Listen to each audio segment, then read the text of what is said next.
Hello hello, good morning to all of you. Welcome back to my channel Stree dream. आज मैंने अपने blog की starting रात से की है। दिन में मैंने जो भी पढ़ाई की थी आप सभी के साथ शेयर कर दिया था। एंड आज मैं रात में, जब सारवी को सुलाने का टाइम होता है तो सारवी सो नहीं रही थी, तो मैंने इनको सुलाने का ट्राई भी नहीं किया। ये अपना खेलती रहेंगी या फिर गोद में रहेंगी, मैं अपनी स्टडी को कंटिन्यू रखूँगी। क्योंकि मोस्टली क्या होता है, इनको सुलाने के चक्कर में मैं पढ़ती हूँ तो मेरा काफ़ी ज़्यादा टाइम चला जाता है। और फाइनली जब तक ये सोती हैं तो मुझे खुद को नींद आने लग जाती है और फिर मेरे अंदर एनर्जी नहीं बचती है कि मैं पढ़ाई करूँ। इसलिए मैंने सोचा कि अपना कुछ ना कुछ करती रहेंगी और मैं अपनी पढ़ाई को कंटिन्यू रखूँगी। सचिन एकेडमी एप्लीकेशन पर क्लासेस स्टार्ट हो गई हैं और मैंने सोचा यहाँ पर मैं बाकी की क्लासेस कर लेती हूँ, जैसे हिंदी की, इंग्लिश की। अभी सर की सीडीपी की भी क्लास हुई थी शाम को, पर मैंने जिस फ्रेंड के साथ शेयरिंग में लिया है तो अभी वो पढ़ रही थी, क्योंकि उनकी भी बच्ची छोटी है तो फिर उनका पढ़ना, क्योंकि वो ससुराल में है, ज़्यादा ज़रूरी था। मेरे पास तो मतलब पूरा दिन टाइम है, मैं कभी भी टाइम मैनेज कर सकती हूँ, पर जो लोग ससुराल में रहते हैं ना, उन्हें टाइम मैनेजमेंट करने में प्रॉब्लम होती है। तो फिलहाल मैं यहाँ पर ज्योग्राफी के नोट्स बनाने लगी। और ये जो नोट्स मैं बना रही हूँ, मैंने पीछे भी आप सभी के साथ शेयर किया था, ये मैंने जीएस फाउंडेशन का कोर्स परचेज़ किया था अपनी पाठशाला एप्लीकेशन पर। और यहीं से मैंने मतलब पिछले साल ही ये कोर्स लिया था अप्रैल में, बट अभी ये एक्सपायर भी होने वाला है और यहीं से मैं नोट्स प्रिपेयर कर रही हूँ। पहले मैंने सोचा कि मैं वर्ल्ड ज्योग्राफी पढ़ लेती हूँ, बट फिर मुझे उसमें इंटरेस्ट थोड़ा कम आ रहा था, इसलिए मैंने इंडियन ज्योग्राफी से स्टार्ट किया। क्योंकि कभी भी जब हम कोई नई चीज़ें स्टार्ट करते हैं ना, तो जहाँ से हमें इंटरेस्ट आए वहीं से स्टार्ट करना चाहिए। अदरवाइज ज़बरदस्ती अगर हम पढ़ना स्टार्ट करते हैं ना, तो फिर हमारा बिल्कुल भी मन नहीं लगता है। इसलिए मुझे इंडियन ज्योग्राफी में इंटरेस्ट आ रहा था, ऑल अबाउट इंडिया, तो वहीं टॉपिक से मैंने स्टार्ट किया था।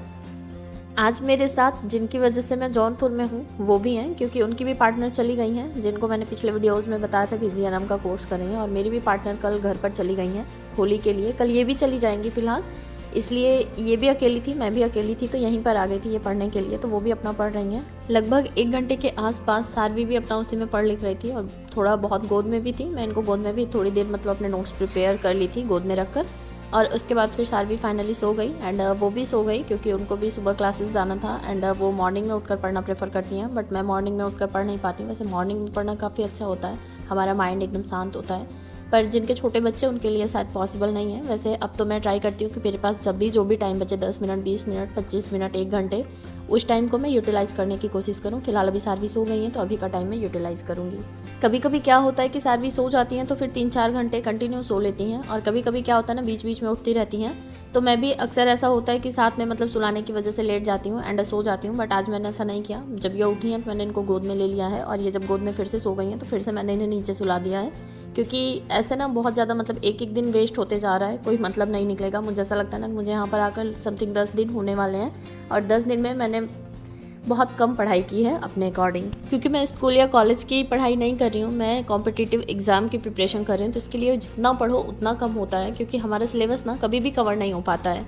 तो अभी तो ये स्टार्टिंग है। वैसे मैं धीरे धीरे अपने टाइम को और ज़्यादा इंक्रीज़ करने की कोशिश करूँगी, क्योंकि मैंने इतना बड़ा स्टेप लिया है ना, ये मेरे लिए ही बहुत बड़ी बात है।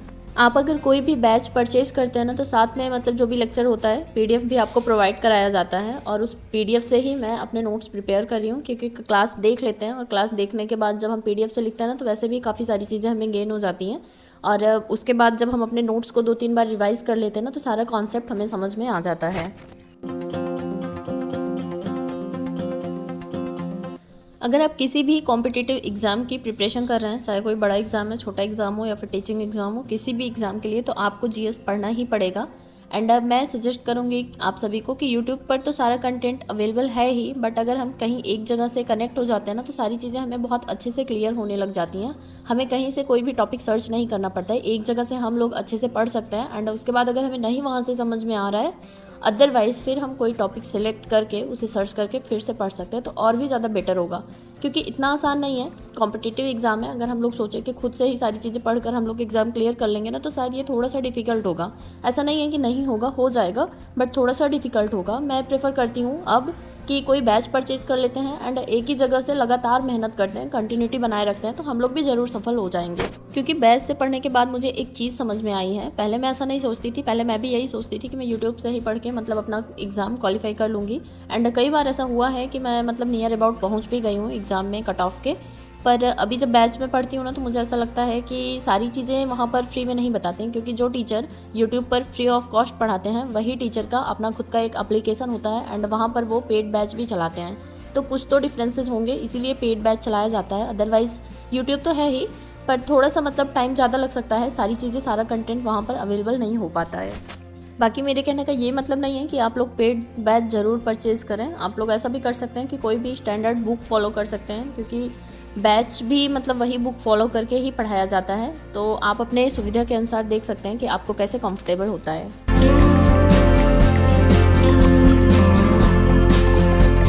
रात में आज मैंने 3.25 घंटे के आसपास की पढ़ाई कंप्लीट कर ली थी। मैंने नोट्स प्रिपेयर किया था एंड उसके बाद मेरी जो हिस्ट्री वाली नोट्स हैं मैंने उसको थोड़ी देर तक रिवीजन किया था और 6 घंटे का अलार्म सेट करके फिर मैं सो गई थी। और आज मेरी प्रॉपर नींद हो नहीं पाई थी, क्योंकि मतलब मेरे साथ में कोई और भी था और सारवी भी थी। तो मैं ये डर रही थी ना कि सारवी की वजह से उनको डिस्टर्ब ना हो, बट फिर भी मतलब इसी चक्कर में नींद तो आई, बट मतलब फ्री होकर मैं नहीं सो पाई।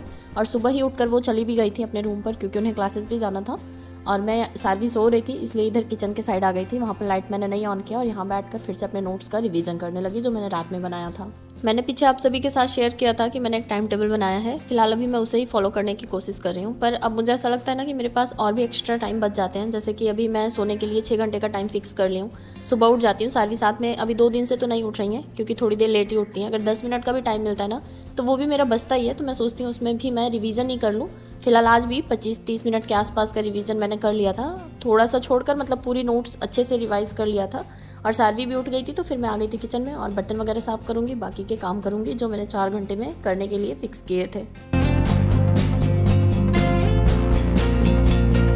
कल एक कमेंट था कि उनकी सास और ननद शायद समझ जाएं कि पढ़ाई की क्या वैल्यू होती है, तो शायद उनकी लाइफ की आधी क्या मतलब पूरी प्रॉब्लम सॉल्व हो जाए। वो पढ़ना चाहती हैं पर उनकी सास पढ़ने नहीं देती हैं। सास ननद हमेशा कुछ ना कुछ काम लगाए रखती हैं, अदरवाइज़ फिर जब वो फ्री भी हो जाती हैं तो उनके रूम में कोई ना कोई बैठा रहता है या फिर वो किसी ना किसी को बिठाए रखती हैं।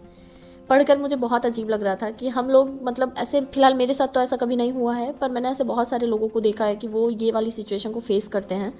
और मुझे इस सिचुएशन में मैं अपना पॉइंट ऑफ व्यू बताऊं तो मुझे यही चीज़ समझ में आती है कि हम बहुत ज़्यादा फ्रस्ट्रेटेड होने लगते हैं। हमें लगता है ना कि हमारे पास कोई ऑप्शन नहीं है, हम हर पर्सन से खिंचने लगते हैं। हमें ऐसा लगता है ना कि हम पढ़ नहीं पा रहे हैं, और जब हमें पढ़ने की बहुत ज़्यादा मतलब नीड होती है कि हमें मालूम है पढ़ने के बाद ही हमारा भविष्य अच्छा हो सकता है, क्योंकि हम सिर्फ किचन के काम या फिर घर के काम करने के लिए नहीं बने होते हैं। हम ऐसा नहीं है कि जो बाहर का काम करता है वो किचन का काम नहीं करता, घर का काम नहीं करता है, सब कुछ मैनेज करता है। बट कभी कभी क्या होता है ना कि हमें लोग ऐसा दबाने की कोशिश करते हैं कि हम अपनी लाइफ में आगे ना बढ़ पाएँ।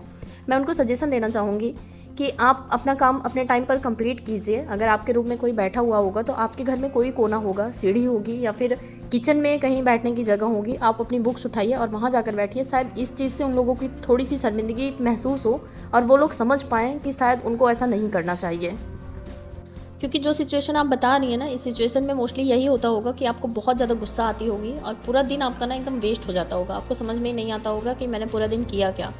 तो इसीलिए मैं आपको सजेस्ट करना चाहूँगी ना कि आप 1 हफ्ते के लिए इस तरह से कंटिन्यू रखिए, अपने काम को टाइम से कंप्लीट कीजिए, आपकी जो भी रिस्पॉन्सिबिलिटीज़ हैं उनको कंप्लीट कीजिए। उसके बाद मतलब अपनी स्टडी के लिए घर का कोई भी कोना पकड़िए जहाँ पर भी आपको बैठने की जगह मिल जाती है, वहाँ बैठकर आप पढ़ाई कीजिए। अगर वो लोग समझदार होंगे ना तो ज़रूर समझेंगे। क्योंकि अगर आप सोचेंगे कि आप मतलब उनको अपनी बातों से समझा पाएँ तो ऐसे लोगों को ना शायद आप बातों से नहीं समझा सकती हैं, क्योंकि बहुत सारे ऐसे लोग हैं कि उनको हम कह भी देते हैं अपनी चीज़ें ना, पर फिर भी उनको समझ में नहीं आती है। तो इसलिए आप थोड़ा सा एक्ट करके देखिए, क्या पता चीज़ें बदल जाएँ, क्योंकि कोशिश करने में आपका क्या ही जा रहा है। और कोशिश ना भी करेंगी तो जैसा चल रहा है वैसे ही चलता रहेगा। शायद आप 1 हफ्ते के लिए ऐसा ट्राई करके देखिए, क्या पता कि चीज़ें कुछ सुधर जाएँ। कितना अजीब है ना, शुरू से ही हमें ये सारी चीज़ें फेस करनी पड़ती हैं और ससुराल में आकर और भी ज़्यादा होने लगता है, क्योंकि हम अपने पेरेंट्स के घर पर होते हैं तभी से ये सारी चीज़ें हमारे साथ स्टार्ट हो जाती हैं। फिलहाल मेरे साथ तो बचपन में जब तक मेरे पेरेंट्स थे तब तक तो नहीं होती थी ये चीज़ें। उसके बाद से मैंने आपको अपनी स्टोरी बताई है कि मैंने कैसे कैसे पढ़ा है। पर मैंने बहुत सारी ऐसी लड़कियों को देखा है कि जिनके पेरेंट्स भी हैं तो वो बहुत कम एज में लड़कियों के ऊपर सारी जिम्मेदारियां थोप देते हैं।